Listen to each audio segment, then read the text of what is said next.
Hi, this is Helen Chong. I'm the owner broker of Haylen Group. Welcome to our March 2014 newsletter.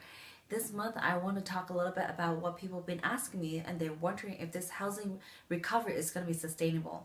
We're going to take a look at this from two different angles. One is from the government perspective, to see what the government has been doing for us, and then secondly, we're going to look at the 2006 versus 2013 housing market differences and how that can make a difference on what will happen when the interest rate goes up. Now, in terms of the government perspective, we know the Federal Reserve Chairman Janet Yellen just announced on March 19th that she is going to keep the interest rate low and to stimulate the economy, but she is going to pull back on bond buying for about $10 billion every month ongoing forward. But knowing that she is still trying to keep the interest rate low to continue to stimulate the market, which is very beneficial for our housing market as well. And a lot of investors actually, they are expecting the Federal Reserve probably going to increase the interest rate by second half of 2015. So what does that mean when the interest rate goes up? And people ask me, do you think that that will cause the market to crash again? Are there going to be a lot more foreclosure that's going to come onto the market again? Now, let's look at 2006 versus 2013 and how the quality of buyers are different from 2006 versus 2013. In 2006, there were 21% of the buyers bought the property with no money down, while 2013 there were only 5.9% of people bought with no money down. Now, in 2006, there were 43% of the buyers bought it with second mortgage, and there were about 33% of the buyers bought it with an adjustable rate mortgage products. In 2013, there were only 2% of people bought it with second mortgage and 4% with the adjustable rate mortgage products. So when you look at 0% down payment, second mortgage, and also adjustable rate mortgages, those are the three factors that contribute to a very high risk borrowers. But in 2013, we have very minimal of the people are using these three combinations. So the quality of the borrowers are much higher. And on top of that, people have a lot more skin in the game. For example, in 2006, there were only 10% of the buyers are cash buyers. 2013, there were 27% of the buyers are cash buyers. So with so much more money in the property, that is much less likely for people to just walk away from it when the tough time comes. Now, in terms of affordability, in 2006, the average mortgage rate was about 6.4%, while in 2013 it was about 3.8%. So when you look at the affordability index in 2006, it was 12% versus 36% in 2013. So you see that people can afford their mortgage payment much better in 2013, and again, more likely for them to continue to pay for the mortgages compared to 2006. A lot of people actually couldn't really afford their mortgage payments.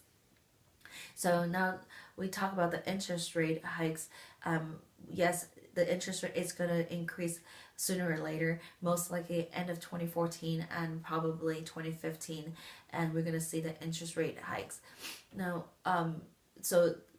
that's why when you ask me if this is a good time to buy, yes, if you compare now and then later, it is a much better time to buy now because of the interest rate, despite the fierce competition in the market. Especially if you're an investor or a landlord, you plan on owning the property for a long time, holding on to it, I would really encourage or recommend you to buy it now. Because as you see, the rent has been going up years over year. Let's just say, for example, in the Silicon Valley, the rent has gone up 8.9% in 2013, while we are expecting the rent's probably going to go up another 2.9% in 2014.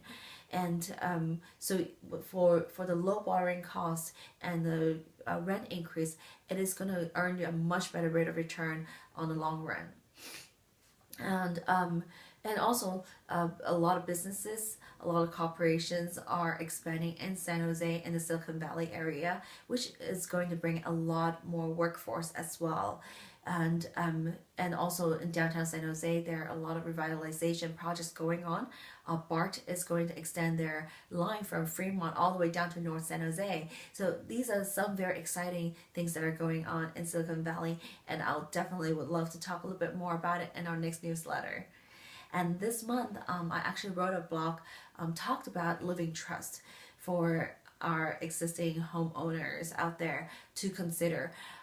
The reason is that living trust has a lot of benefits. So I had invited my attorney friend David Miller, who has been a estate attorney for 45 years now, and he had established over 15,000 living trusts in his career.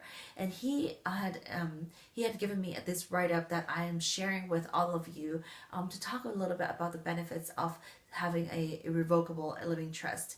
So I would really encourage you to take time to read about it and see if it is really a good fit for you and your family, and how this may be able to help protect your assets as well as your beneficiaries.